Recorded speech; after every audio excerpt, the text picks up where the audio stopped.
Well, good morning, folks. This is Cowboy Bob, and we're here this morning. Actually, we're in my wife's art studio. My wife, Kori, which I'm sure some of you have seen on some of the other videos. Good morning.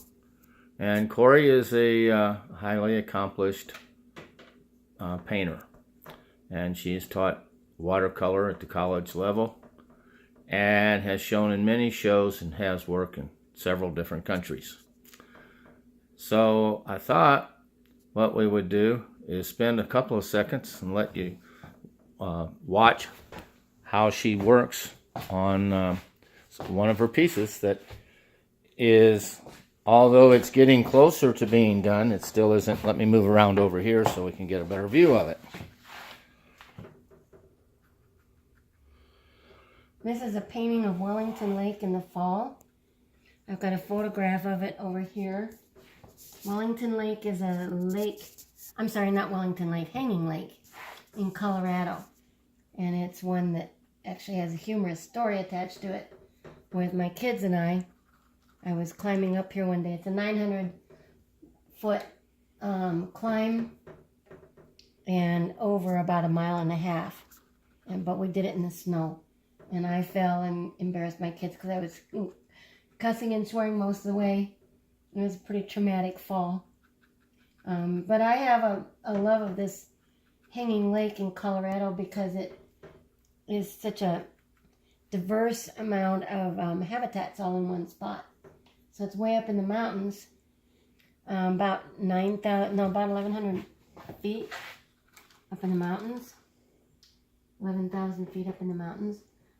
But there's this hot pool of water that keeps this spring going even in the winter. And so this is the first time I've painted it in the fall.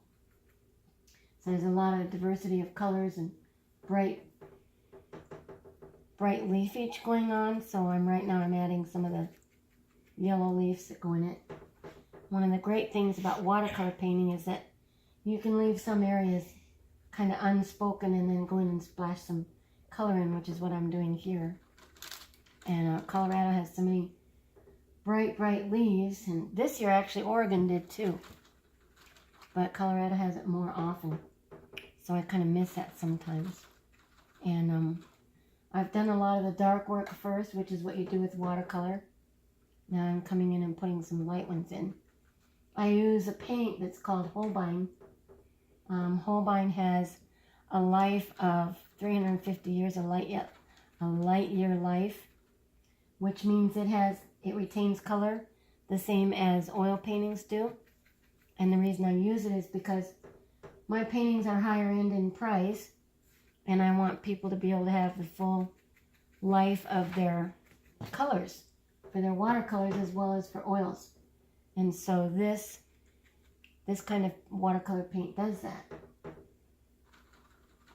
So the reds in here and the yellows will last over 350 years, which not all watercolors can say. Most watercolors do it for 50 years.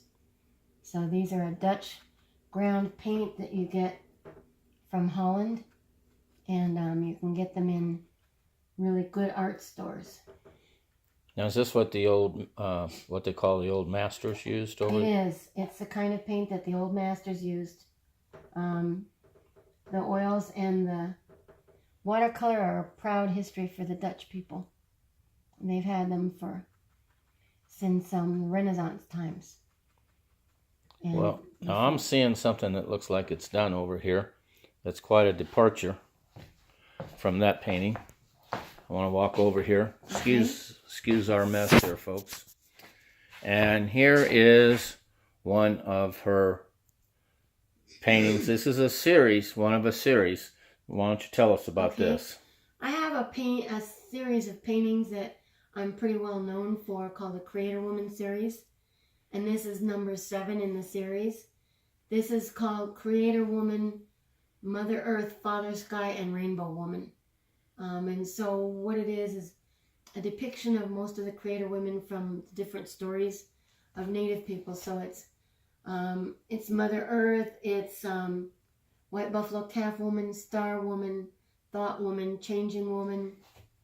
And what it is talking about how Rainbow Woman brought us our ability to laugh and to talk, and how the hair flying free represents using all the talents and gifts and stories that the Creator gave us to be able to heal our lives and to heal one another. And so down below you see the two twins that in our Creator stories are Born for the Water and Monster Slayer, the two twins that were the son was their father, and Changing Woman was their mother in Navajo stories. And then off to the left, I've got Rainbow Woman interacting with them. So it's basically a prayer asking all of our Creator people to take care of us in this day and age. We have a lot of difficult things that come up to us in this modern age. And for me, I rely on my belief system within the Navajo traditions to take care of me and to take care of those that I love. So this is over top of the Canyon de Chelly, but it's kind of in the background because I want the colors to show out before the background reality of the earth.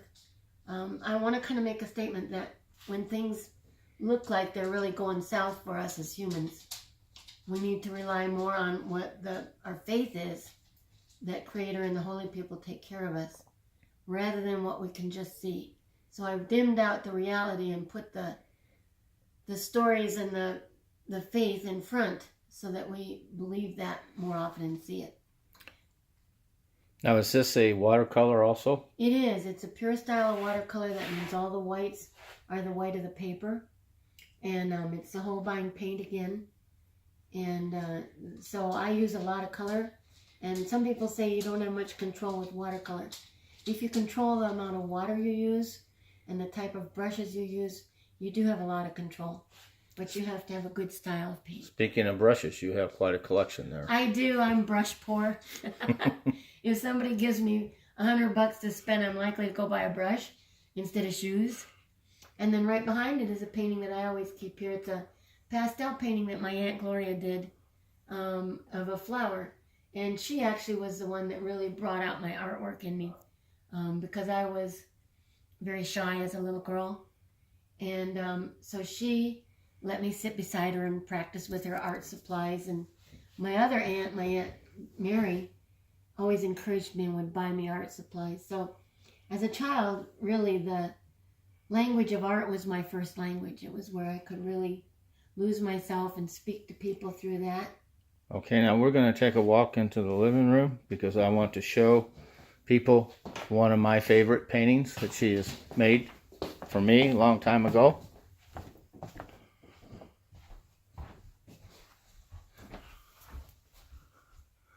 And this is... You want me to turn on the light?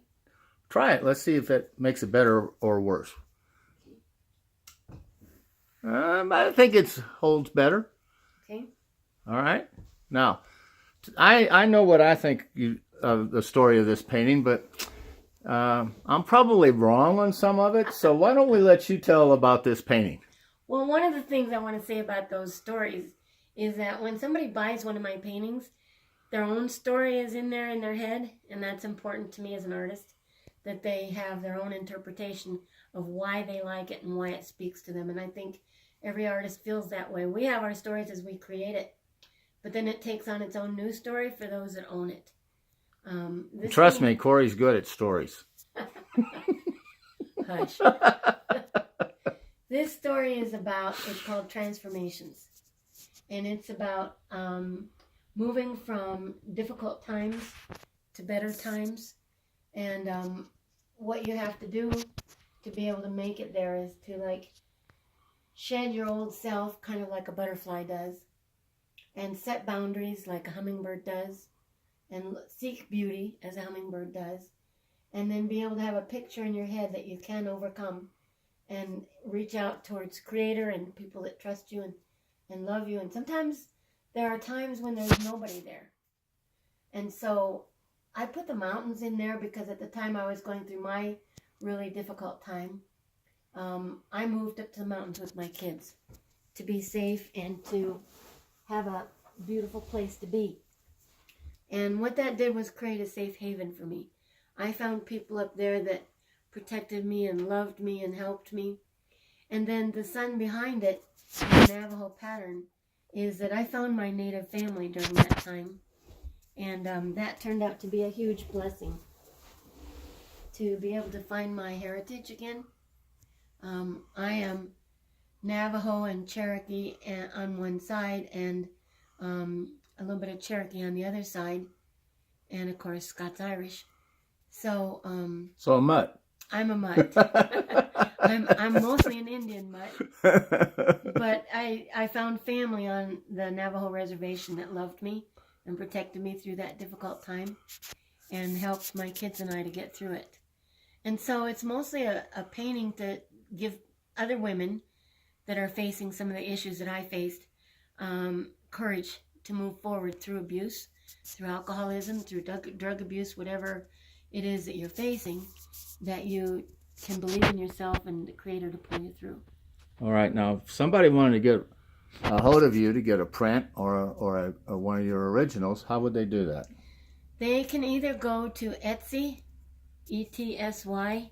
I have an Etsy shop called Kori Art that's all set up with about 15 of my prints of different paintings. Or they can go to my website, www.koriguyart.com.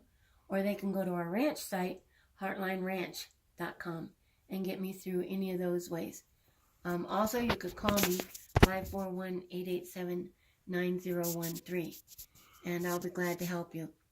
I started out mostly as a potter, and I'm kind of moving into more painting. I guess it's because I'm becoming older, and so painting is something that's easier to do all the time. But actually, it's more my passion, too. All right. Well, it was great going through this and seeing these paintings with you. And as you produce another one, we'll come back for another shot. Okay. You have a great day. Okay, you too. Bye-bye.